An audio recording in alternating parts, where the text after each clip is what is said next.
So last night my parents celebrated their 32nd wedding anniversary, so they decided to have a romantic night in the city, leave me home alone. So I am driving to the city to pick them up, and then we're gonna eat some delicious, delicious food.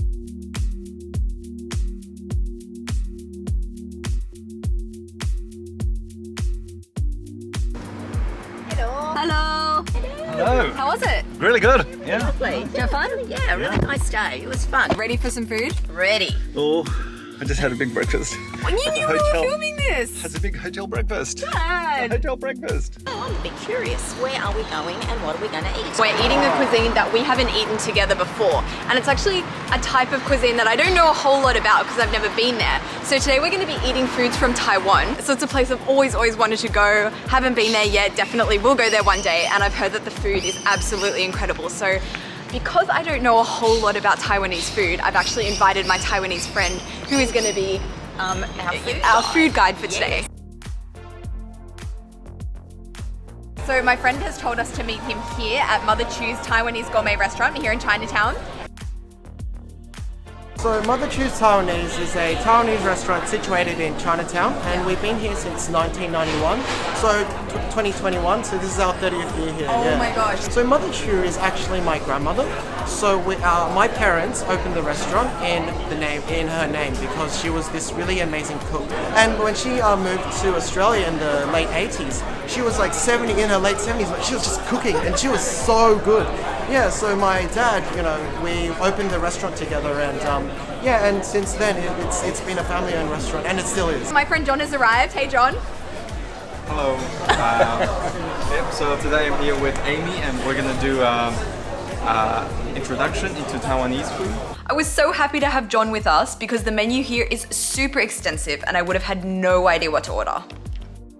So we specialize in like Taiwanese street food, mainly breakfast. So with the traditional Taiwanese breakfast, we usually like to have a bit of like pastries or like pancakes with a bit of soy milk. So with soy milk, we grind our own soybeans every morning. So for the last 30 years, that's what we've been known for. Like our pastries, our like fried breadsticks, our soy milk. So we also have our rice milk, which is like grounded like rice and peanuts. Oh. So that one's also like a Taiwanese favorite. Oh. And some people like to take the extra step and mix the two together. So we ended up getting 2 of each, 2 plain soy milk and 2 cups of soy milk mixed with rice milk. Yes, so this is the mix together. So what's mixed soy milk and? We call it rice milk. It's good. But it is sweet. It's good. You didn't grow on me. It's nutty. It's very Moorish, like. Yes, it's Moorish. I had the first bit and it was like, it wasn't sold on it, but then the second bit went, and then the third is like, I want some more. It'll grow on you. So this one is the rice and soy milk mixed together. Oh, I like that one. Yeah. It's a lot thicker. Yeah. And very sweet. If this is like a dessert, I would eat that for dessert. Yes. All it needs is some of those balls, the little Pearls. pearls Yeah. in it. You have that with pearls, That'd be great. Along with the homemade soy milk, we also got some Taiwan beers. They come in all different flavors. Of course, you've got original beer flavor, but there's also grape, pineapple, and even lychee flavored beer. So would you say the beer is more or less popular than soy milk? Nah, beer is definitely more popular. Like we drink it when we're kids. No, I'm joking. But it's unique. It's probably the only beer company, maybe a couple of Japanese ones, which adds rice like when they're brewing the beer. Yeah. Cheers. Ganbei. Yeah, refreshing. Light, yeah. Very light. I like that. I'm very curious to try one of these flavored ones. First, we tried the pineapple flavored one. I have to say, in my whole life, I've never tried a pineapple beer, or a lychee one for that fact. It's like soft drink. Oh, I tend to avoid it because I always get this one. okay, try it. I want to see Now what it's you like, think. okay, So we're my trying first something time. different today. Cheers. I'm gonna see his face. It's like pineapple. Yeah, it's okay. I'll be honest. You still prefer the original. I'd almost like that Very good, I like the bit. watered down in with soda water. It doesn't taste like beer to me. Nice. Yeah, soft drink. If this is breakfast, I'll wait for lunch. Speaking of lunch, John and Alan joined forces to order some of the most famous Taiwanese snacks and breakfast foods for us to try. The first thing John was really keen for us to try was the Oyster Omelet, which is apparently an absolute street food classic in Taiwan. I'm suggesting oyster omelets. Oh. It's a very famous breakfast dish. With oysters inside? Yeah, oyster omelet. I guess it's like an oysters in omelet. It's unique. Yeah. It's probably gonna be different from what you would think. So here it is. I was very excited to see it served with lots and lots of sauce, which, spoiler alert, was slightly sweet, slightly salty, hoisin-based sauce. When we started cutting it up, we also realized it's quite stretchy and glutinous. After a quick Google, I discovered that's due to the presence of potato or tapioca starch in the batter. And in Taiwan, this chewy texture is known as Q or QQ.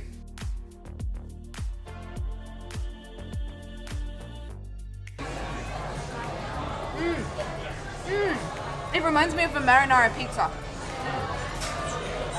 Not what I was expecting. The omelette, I was thinking something like, with puffy, eggy, and it's chewy and it's gelatinous. It's really very nice. For me, I really like it. I love the flavor. I like the hoisin on it. I love the saltiness. It really wasn't what I was expecting, but I would definitely have this again. And another thing we might go for is the all-time favorite Taiwanese breakfast dish or late night snack. That would be, we call it fan tuan. Fan tuan means rice balls. In Taiwan you can find all kinds of varieties. Sometimes they go international. They put like German sausages in it. This one, it's got youtiao in it, fried dough, Chinese donut, eggs, a bit of pork floss. I'm not a big fan of pork floss, but if it's in a fan tuan, it's alright. It's pretty authentic, Yeah? I can hear that crunch. So crunchy. That's a really nice breakfast food. This is so good. I love the combination of flavors in this. I love the textures, the crunchy, the soft, the sticky rice. Very savory. Yeah. The combination's brilliant. Next up, we're trying something called danbing, which means egg crepe. It's like one of the most Taiwanese breakfasts. Look at that. It's very good.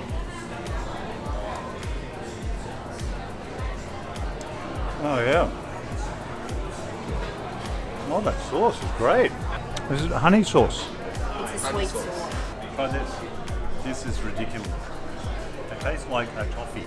The sauce makes a difference. That's gonna take it to the next level. Okay, let's try this. So good. Really good. Yeah. So next up is arguably one of Taiwan's most famous dishes. It is pork rice. Am I right in saying that it's one of Taiwan's most popular famous dishes? It's also a breakfast dish, late night, snack, early in the morning dish. I think the best part of it is the pork, because it's really fatty. It's usually the belly cut of the Pork belly? pork, pork belly, and they braise them in soy sauce, a heavy soy sauce for hours. So when I cut the Look how tender it is. Yeah. Oh, wow. falls apart. So I'm gonna try the meat first because it looks just so tender and delicious. It's ridiculously tender. Oh my god. Wow. It's so rich and it has a sweetness to it. You can really tell it's been cooking for a long, long time. It's really tender. Really lovely. And then we also have this one here, which is another pork rice, but it's different. So can you explain a bit what this is and how it's different to the pork rice we just had? It's basically minced pork, minced meat. It's mixed with onions, star anise, bit of spices. It's a comfort food. It really comforts you because it's so home style. So what was the name of the last one? Kong rou fan. Kong rou fan. And what's this one? Lu rou fan. Rou fan. Yeah. And which one is more popular? This one's more popular. Oh really? Yeah. I'm interested to see if this compares to what you can get back home. Okay. 80%. Yeah. 80%. 80%, yeah. Very hearty. I like dishes like this that's just like meat and carbs. I'm a big fan of meat and carbs together. And then it's just something I could eat on a rainy day, cold outside. It's like a warm hug. How can you go wrong? Some pork, some rice, winning combo. There's been nothing I've tried so far that I haven't liked. So that's why I want us to push our boundaries a bit. Now we're gonna try the 100-year-old egg with the tofu. So we usually cut up the preserved egg in half, and then we'll put it on some like freshly cut tofu, and then we put a little bit of hoisin, a little bit of like garlic soy, and a bit of like shallots on top. I think when it comes to 100-year-old egg, it's all about the sauce and what it's served with. If you have it plain, it's very blah, but this looks...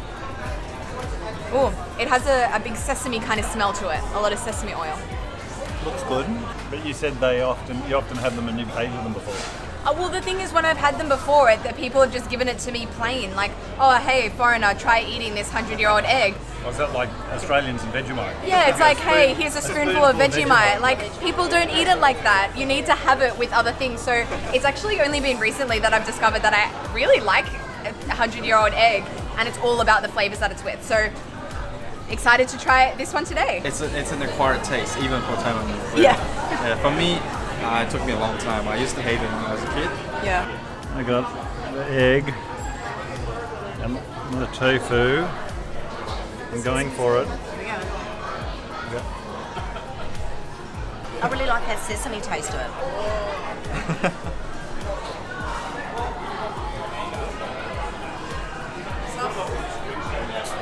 Why is your face weird? I still don't like it. I'm going for another beer. I thought that you liked it. I'm trying to like the food for the video. Oh, for the video? Oh my god. Take two. Oh, so good. 1,000-year-old egg is like really good. Have it with some tofu, the egg. I want to see. I can't taste it. It's more of a texture than anything.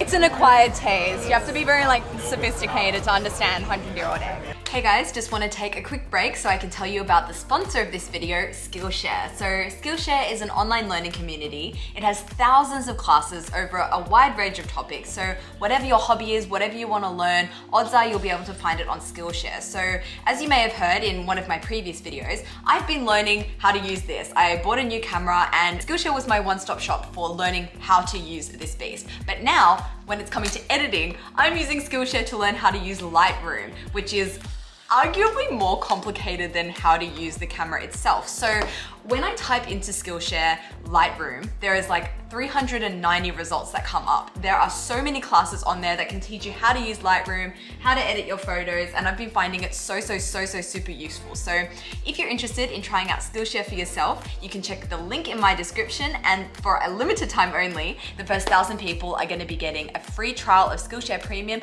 to turn your creative dreams into a reality. Back to the video. Congratulations guys, we made it to our last dish. How many dishes do we have? Like 1, 2, 3, 4, 5, 6. We had a lot of dishes. The century egg, that counts as 100 dishes though. Alan is about to bring out some of their homemade douhua, what do you call it? Like soybean jelly that I've had many times before, but you guys I guess have never had soybean jelly. Oh, it's here. Red beans. Oh, nice. Our food today and our banquet is over 2 tables. Yeah, we couldn't fit everything onto one table. We needed to book this table and that table. It's so much food. We're taking it all away, don't worry. None of this will be wasted. People have been walking by and I don't know if they've been recognising you or shaking their head by how much we're eating. I'm thinking we're doing a mukbang. Well, I guess in some ways this is a mukbang, Dad. We're just eating. Coming in. Make sure you get some of the douhua underneath. Very jelly-like consistency. Hello. I say, I'm not a huge fan of red bean. It's very nice, it's very nutty, and I can appreciate the texture. Texture's really lovely. But I have to say, I probably wouldn't order it as choice of dessert for me. But it is very refreshing, it's very light, and I can understand why people do like it. Mum, do you remember that time we went to Japan together? And we were so excited walking along the streets, and they were making these pastries with what we thought was filled with chocolate. And we were so excited, we're like, oh yeah, chocolate pastries, let's get into it. And we take a bite and we're like, that's not chocolate, what is this? It was red bean. That was our first experience with red bean, like 10 years ago. That's exactly, actually that's very, I'm back there now. I've grown to love red bean, but it is a cruel shock when you bite into something thinking it's gonna be chocolate and then it's red bean.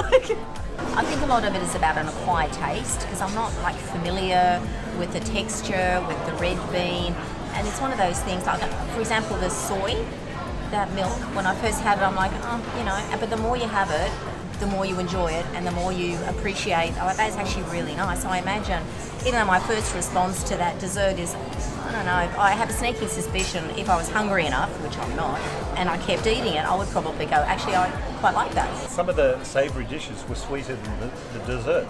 Yeah. Not that sweet. Yeah, I mean, Taiwanese desserts aren't sweet at all. Yeah. That's true. Yeah. So this is very That's authentic. interesting. Yeah. So the main courses are sweet and the desserts aren't sweet. And you have the beers and they're like ridiculously sweet, and then you have the sweets and they're not sweet. Yeah. Yep. The real winner here is Dad. He came into this not hungry. He's come out eating everything, and champion. If you think my dad is a champion, please subscribe. Yes. So thank you so much, John, for taking us. Thanks, Mum and Dad, for joining us. And I'll see you next time. SLC. SLC. Subscribe, like, and comment, please. Would love that. Bye. Bye.